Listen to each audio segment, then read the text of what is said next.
Tapos ito naman yung aking hito. Mag-iihaw ako ng hito, pero ang style ko rito, para walang lansa yan, pinaliguan ko sa suka yan. Kaya tingnan mo yan, oh.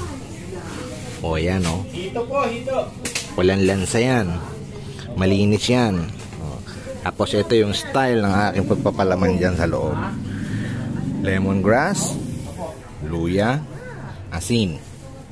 Yan ay papalaman ko dyan. Yan. Yan ang sekreto sa pagluluto ng inihaw na hito para walang lansa. Pakita ko sa inyo.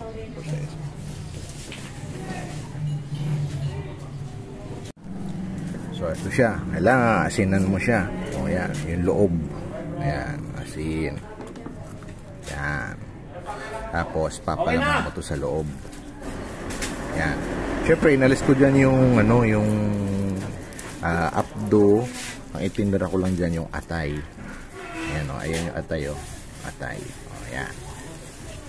So, yan ang palaman ko. Tapos, yan. Lemongrass.